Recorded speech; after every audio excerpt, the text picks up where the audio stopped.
두 번째 이슈 저격자 김은광 NK지식인연대 대표 나오셨습니다. 안녕하세요. 네, 안녕하십니까. 이 모란봉 악단 김정은 체제와 함께 등장을 했는데 어떤 조직인가요? 사진으로 보니까 다들 아주 미인이더라고요. 예, 그렇죠. 이 사진에서 보는 그대로 이 모란봉 악단은 2012년에 조직된 그런 악단으로서 김정일이 가장 큰 총애를 받는 북한 최고의 악단이다라고 볼 수 있죠. 좀 더 이야기하자면 한 20명 정도 여성들만 구성됐고요. 네. 주로 이제 전자악기 네. 그리고 이제 바이올린과 같은 아주 특수한 사중주 단위 구성도 가지고 있고요.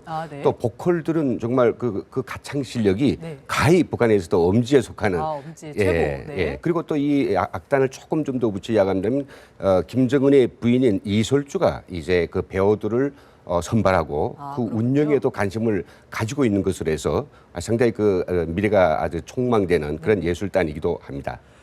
이 선발 조건도 굉장히 까다롭더라고요. 키도 165cm나 돼야 되고, 아주 그 165가 안 되면 아예 뽑지도 않는다는데, 네. 아무래도 이설주가 관장하는 그런 악단이니까 좀 더 네. 그런 까다로운 조건들이 있는 거겠죠? 그렇죠. 이제 미모가 제일 중요한 것이고요. 미모가요? 예술적 기량이 중요하고, 네네, 기량. 그리고 아마 키와 같은 그런 체격들이 아마 해당될 네네. 겁니다. 네. 근데 이제 가장 중요한 거 이제 노래를 잘해야 되고, 네네. 또 바이올린 잘 타야 되고, 네네. 또 키가 적어도 165, 아주 미모는 빼어나야 되고 이런 네네. 조건들이 구비된 그런 예술인들 지역에 포함되어 있죠. 북한에서는 그야말로 최고의 그런 기량을 그럼요. 가진 분들이라고 할 수 있겠네요. 최고죠. 그래서 이제 모란봉 예술단이 첫 공연을 했던 네네. 2012년 7월 7일 첫 공연입니다. 네네. 그때 김정은이 아주 엄지 손가락을 이렇게 촥 보이면서 이렇게 치켜들면서? 네, 아주 네. 그게 엄손가락 별로 안 쳐드는데 네네. 예술단 향해서 엄지 손가락을 쳐들었죠. 최고다. 아주 마음에 많이 들었나 보네요. 그렇죠. 아끼는 예술단이죠.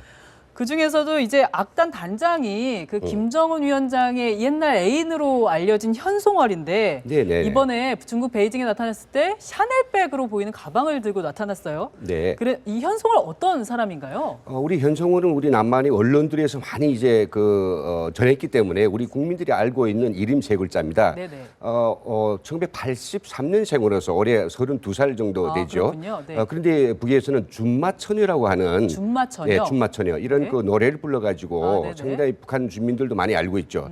이 배우가 2000년 초반에 스위스에서 유학을 마치고 돌아온 유학하군요. 네네. 김정은, 네네. 김정은 금도, 유학하고 어머니도 돌아왔을 때. 잃고 네네. 이런 12년에 이제 어머니를 잃죠. 네. 2004년에 어머니 잃죠. 2004년에. 돌아온 김정은 상당히 마음이 황량한 그 네. 김정은이 이제 그 마음을 들 수 있는 첫 연인으로서 현성을이었죠. 근데 그 현성을은 이제 뭐 한때 또 2013년인가 네. 운하수 악단이 이설주의 어떤 과거의 좀 그 부적절한 행위를 예술인들이 말을 자꾸 구설수에 올라가지고 많은 예술인들을 처리했는데 그 현성월도 이름이 들어갔죠. 네. 그냥 사실하고 좀 달랐습니다. 2013년 그해 7월 달에 이제 그 전국 예술인 대회가 열렸는데 거기서 바로 현성월은 아주 당당히 대자의 그런 계급장을 달고 나와서 자기 건재를 같이 하기도 했죠. 그렇군요. 네네. 그 이번 베이징 공연이 그 모란봉 악단의 첫 해외 공연이었어요. 꽤 의미가 있는 데다가 중국에서 열리는 공연이어가지고 관심을 많이 받았는데 네. 좀 그 의미 좀 풀어주시죠.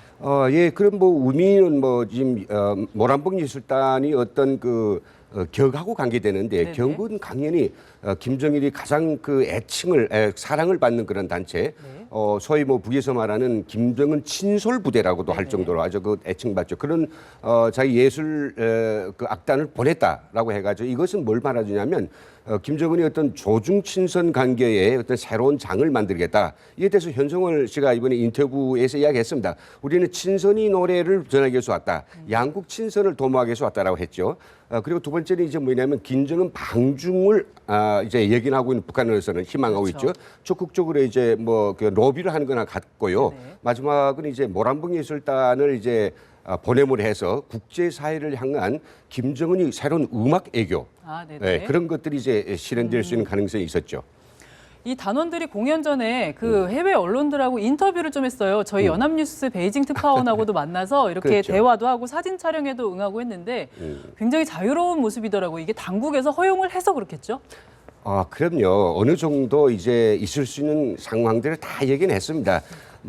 중국에 가면 한국의 언론, 중국 언론 다 있으니까 이때 언론하고 접했을 때 누가 어떤 수준에서 이야기를 하라고 이제 얘기는 됐죠. 네네. 그래도 그럼에도 불구하고 상당히 너무 우리가 예상했던 것보다는 자유로웠어요. 네네. 인상이 부드러웠고. 그러니까요. 그리고 한번 촉촉했고요. 안녕하십니까? 뭐 서울에서 왔습니까? 그렇죠. 반갑습니다. 네네.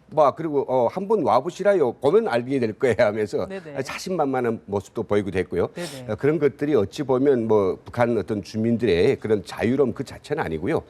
상당히 조금 준비한 그런 어떤 연출된. 연출이라기보다 좀 준비한 준비된. 마음을 잡은 그런 액션이 아닐까 생각합니다. 그런데 그러다가 갑자기 공연이 무산돼서 돌아가 버렸어요. 그렇죠. 그래서 김정은 위원장의 이 수소폭탄 발언으로 예. 중국 당국이 이 관람 인사의 급을 그 지도자급에서 차관급으로 내린 다음에 김정은 위원장이 철수시켜라 이렇게 된 거 아닌가 이런 지금 해석들이 나오고 있는데 어떻게 보십니까? 그렇죠. 뭐 예술단 작은 20명의 악단이 네네. 중국에서 왔다. 그거는 뭐 김정은이 직접 개입하지 않았을 수도 있지 않겠는가라는 이런 의혹들도 들겠지만 저희가 이제 북에서 살아본 경험에 의해서는 네네. 그런 그처럼 규모가 아니라 그 격에 있어서 격에 김정은이 있어서. 직접적인 지시만을 받는 그런 예술단이기 때문에 김정은이 철수하시오라는 지령이 없이는 그 누구도 철수시킬 수가 없습니다. 그게 네. 첫째고요. 두 번째는 그러면 왜 이제 12일 저녁 7시 30분에 공연을 하게 된 예술단이 네네. 12시에 갑자기 일방적으로 철수했을까? 여기는 네네. 그럴 만한 이유가 있는 거죠. 저는 그 문제를 이미 언론들이 많이 이제 진단했습니다마는 네네. 바로 수소폭탄과 관련된 네. 이 중국이 반응이 아주 반대의 입장이었고 또 썰렁했고 네네. 북에 대해서 상당히 고압적인 그런 어떤 인상을 보냈기 때문에 거기에 대해서 김정은은 저기 수소폭탄이라는 거하고 그리고 중국 관계를 이제 서로 비교해 봤을 때 중국 관계가 좀 소원해지더라도 나는 수소폭탄을 꼭 이거 최고로 이제 끌어올리겠다 네네. 이라는 타산에서 네네. 정치적 아마 지금 밀당을 하고 있는 것으로 보고 밀당을. 있습니다. 예, 밀당하고 있는 것으로 보고 있죠. 이 수소폭탄 보유 발언 나온 시점이 이 모란봉악단이 공연을 앞둔 직전이기도 하고 예. 또 남북 차관급 회담 열리기 하루 전이기도 했어요. 그렇죠. 네, 이 미묘한 시점에 아마 이런 얘기를 한 건 당연히 이유가 있을 텐데 예. 네, 그동안 이렇게 밀당하는 모습 보여준 건 한두 번은 아니지만 그렇죠. 그 포석은 뭘까요? 지금 일조다석이란 일석다조라고 하는 네네, 겁니다. 일석다조. 돌 하나 던져가지고 여러 마리 새를 잡는데 자, 이 경우에 이번에 10일에 북한이 수소폭탄 이야기를 했습니다. 이건 네. 아주 국제사회를 경악시키는 그렇죠. 그런 어떤 메가톤급의 발언이었고 네. 중국 자체도 당황하지 할 수밖에 없습니다. 이때까지 중국이 북한한테 요구한 건 뭐냐면 이 소통의 부재라고 하면서 내치를 소통하자고 계속 중국 당국이 최고 지도자도 북에게 요구하죠. 이번에도 역시 그 소통을 할 때 대한 중국 당국 요구를 무시했죠. 네. 결국 중국하고 사전에 토의도 없이 네. 사전 어떤 연락도 없이 그런 교감도 없이 수소폭탄을 이야기했습니다. 네네. 그러니까 이 수소폭탄에 대해서 중국이 받아들이는 입장에서는 대단히 상당히 혼란스러울 수밖에 없는데 이 타이밍을 북한은 아주 정교하게 네. 얘기했죠. 왜냐하면 10일 날입니다. 네네. 10일이면 뭔 말인가 이게 모란봉 예술단이 중국으로 가는 날인데 네네. 바로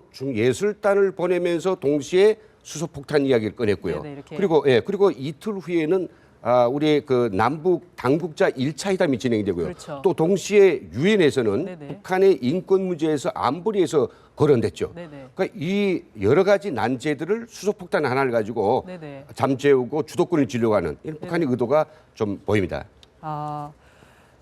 이번에 이렇게 해외 공연이 좀 무산이 됐지만 앞으로도 이 모란봉 악단을 가지고 김정일의 아까 말씀하신 대로 음악 외교는 아예 중단될 거라고 보지는 않는데요. 네. 일본에서도 이제 공연이 추진이 되고 있다고 하는데 좀 앞으로 어떻게 보십니까? 앞으로 이제 모란봉 악단이 다음 해외 공연이 좀 예견되는데요. 네네. 제가 볼 때는 당분간은 없을 것 같습니다. 당분간은. 왜냐하면 중국과의 이 모란봉 악단의 철수와 관련된 네네. 모든 어떤 문제들이 좀 해결되고 나서 네네. 그리고 다시 중국으로 보냈다가 네네. 그리고 해외로 가든지 그렇지만 이제 김정일이 어째 생각하고 있는 어떤 정치 방식에서는 좀 독특한 면이 있는데요. 네네. 바로 이 예술 정치를 통한 국제사회의 진입도 하나의 아마 그 중요한 목표인 것 같습니다. 네네. 그런 면에서는 조금 지켜볼 부분이 있다. 이게 볼 수 있죠. 참 북한 당국의 예측 불가능성이라는 건 정말 시간이 지나도 변하는 게 없네요. 오늘 말씀 잘 들었습니다. 네네. 감사합니다. 예, 수고했습니다.